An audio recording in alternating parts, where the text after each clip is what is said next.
I mean, obviously they needed the win for the standings, right? But really for the spirit of the team and the fan base at large, they needed the win that they ultimately got last night, 114-108. And they did a little bit of offense, but defensively is where they were able to, stake their claim here. You saw some differences, as we mentioned, the idea of your starting lineup shifted a little bit. Daniel Gafford starts in the place of Dereck Lively. Derrick Jones Jr. starts in the place of Josh Green. And then closing-wise, you go from kind of the small lineups that you had been having, and Dereck Lively slides in instead of P.J. Washington. So instead of that small ball front court of P.J. and Maxi Kleber, you get Maxi Kleber and Dereck Lively, and that's a little bit of size. Plus, and this was the big one for me, Dante Exum got involved, and you could see the ways in which he played well off of Luka, things that we knew he was capable of, but showed up again. And then defensively, that worked well. But when it comes to the defense, a lot of the quotes that we saw, and let's talk about Luka Doncic. They asked him on what changed defensively for the team after the first quarter. The first quarter was a little dicey, but they got together, and he said, we were having more energy and more communication. I like those two things. And he went further to talk about he thought the team handled the physicality well. He said, I think we showed our physicality too. The rest were letting us play too.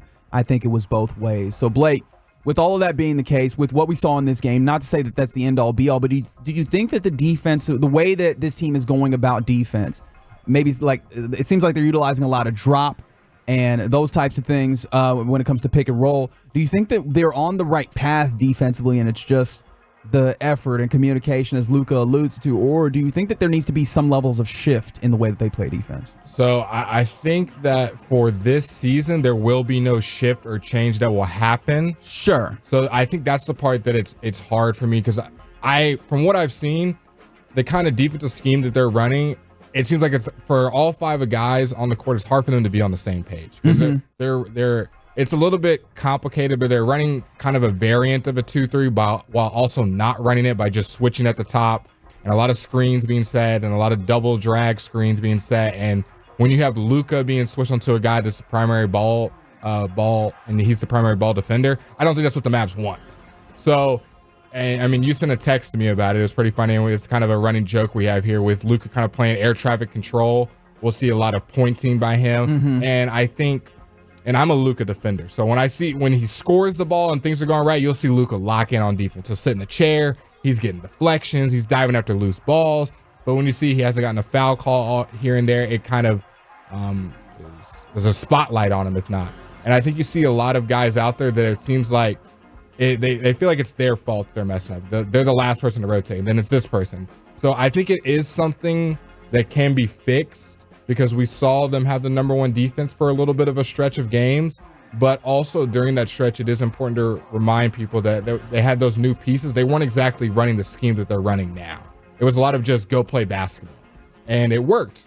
And they just out-energized teams and just ran up and down and got some good looks and played really aggressive defense. I think it is something that we're going to see in the playoffs.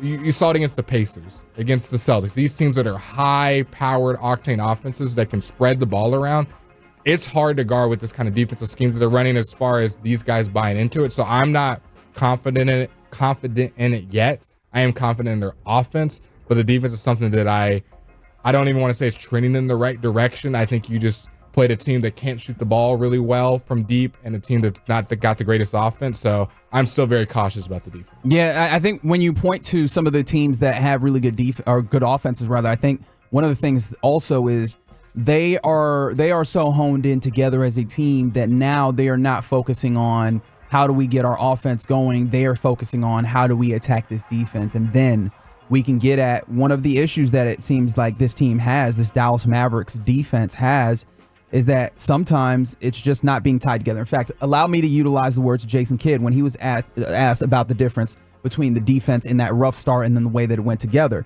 Said, quote, just being tied together, it's not easy. There's going to be ups and downs. You're going to be tested. I thought the group that started, we got backdoored a little bit too much, trying to be sure that Duncan Robinson wasn't going to shoot threes, which we definitely saw. Yep. And he's back cut us a little bit. Jimmy got to the middle, which he loves to do, and that puts a lot of pressure on defense that had some open threes. But I thought the guys, again, mentally stayed the course. No one panicked, and we got a good home win. So who's it on? When I hear that, I think about the pressure on the defense and being tied together, who is that really on? Because a lot of people would kind of think of your center, your backstop. No, that's absolutely not your backstop. Like, your backstop is the person who is collecting this, right? Yeah. When he talks about being tied together, that is more on kind of the wings of the defense and sometimes the help side defense, where a lot of times this defense is predicated on trying to hide the likes of Luka Doncic and Kyrie.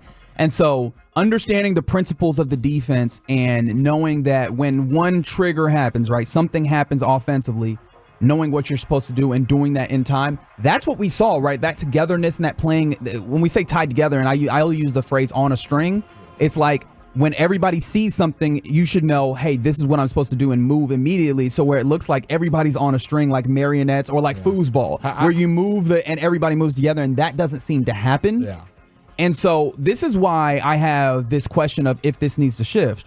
And I think Josh Bowe of Moneyball, Mavs Moneyball. I forgot the name of the site, but they do incredible work. And he tweeted this, and I've been ruminating on it.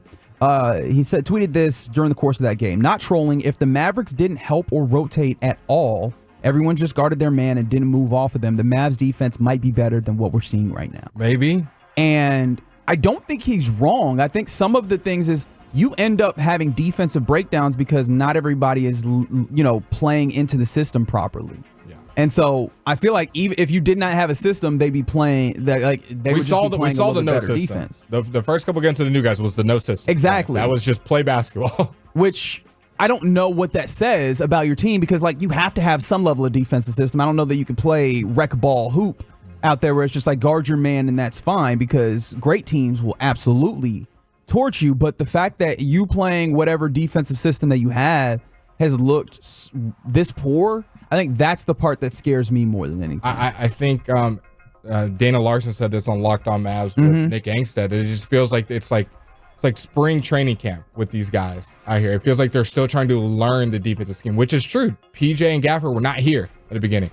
Dante Exum, Dereck Lively have been in and out of the lineup. Maxey, so it feels like in different parts. Now you're fully healthy. You have all these guys trying to figure out, okay, am I the weak side help guy? Am I the point of attack defender? Am I the guy that's supposed to really be pressing the ball? Am I supposed to be the communicator on the floor? And we know with the NBA schedule, you don't have a bunch of practices that you can go and do. So it's just like, all right, your next time's your next game. All right, you're playing the Pacers. All right, you're playing the Heat. You're playing the Thunder. And it's like, and they're trying to work through these live in the game. And we see this and we're like, why are they not all on the same page? These two guys on the front side of the court, they're rotating. But the guys on the back side are glued to their man at the 3-point line on the opposite side of the corner, and they're getting backdoor cuts. So it's just something where I think they might have to simplify it or tweak it a little bit, because I don't think just saying, all right, just keep running even though it doesn't work is just the plan of success.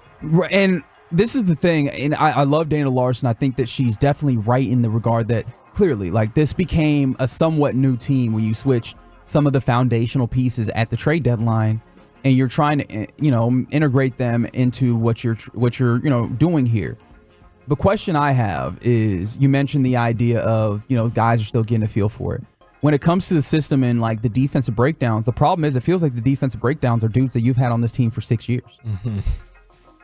Right? Like, or Luka. I mean, Kyrie, obviously you haven't, but like guys that you've had for a long time. And somebody said, how hard is it to run a 3-2?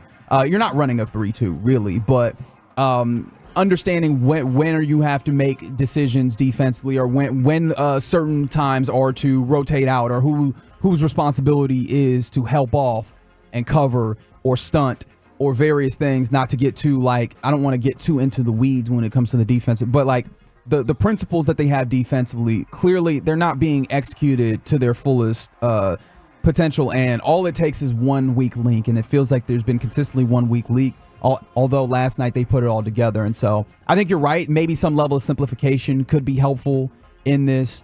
But yeah, I think that there does need to be some tweak to the defensive system itself, as much as we do need to see the players need to take a level of ownership in saying, I want to get this down to almost like a metronome status, where I know exactly when something happens, I'm moving, I'm reacting, we're going to be in the right places. And that'll put them in a better place to succeed. And I said this the last time we were watching the game, and I don't think I'm the only Mavs fan to share this sentiment. It just feels like in a lot of their basketball games, mainly on the defense side, sometimes on the offense side of the ball as well, it just feels like they're a step behind. It feels like they're like guessing. Like they are the team that's like, oh my gosh, the point of attack defender got blown by. What do we do now? And everyone's scrambling. Whereas you watch a lot of other teams, especially the good ones, their guy gets blown by and they're already next guy's in help. The other guy's rotating. The guy that got beat is going to that weak side guy. And it's like, okay, we were ready for this because it's going to happen in a basketball game. You're not going to play perfect defense and hold a team to 0 points and they never touch the paint. It's going to happen. What's your plan B plan? Because I think the Mavs are good in the first 50.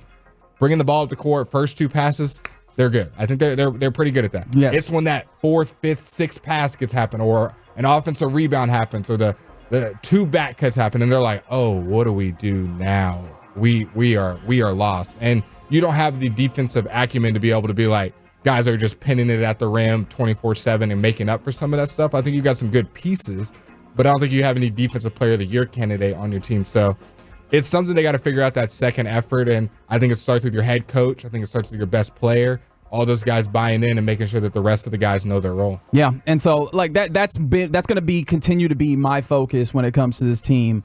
And someone mentions they're pro ball players. They should know how to rotate, communicate. And someone also from the 2 and 4, they said that's not kids' fault, speaking to the idea that these guys aren't seeming to react immediately to read and react to the vision that they're getting or the picture that they're getting. I don't think it's all kids' fault, but it is part. But I think my reaction to that is, okay, if you see that this is an issue, I think it is incumbent upon you as the authority to then be like, do I need to shift this to make it simpler? Do I need to do something to make it so that they give it, make it easier to ingest for them, or get something that they can do, right? Like we can sometimes talk about in football the idea of putting players into a system as opposed to building a system around the players. And I understand you do not have the best defensive players necessarily on this team. Yeah. But that is where the coach is supposed to be there to bridge the gap. I think that's a great point. We heard it in Mike Zimmer's introductory press conference. He goes, you can be the smartest guy in the room, have all the great plays. If you don't have players in the right spots to play this, it doesn't matter. You're going to look dumb as a coach. And I think that's kind of what's happening. Jason Kidd and the coaching staff might have some great defensive scheme that they worked on all offseason that I think is going to fix the defense, but it's not working with the players you have. And I'm not saying this is true. I'm just speculating that they feel that they're like, all right, well, we're not going to change it because we came up with this great game plan and it should work. Well, it's not. The players you have currently, it's not working with. So you have to morph your game plan and defensive scheme around the guys that are on your roster, not what's in your head for the ideal defensive scheme.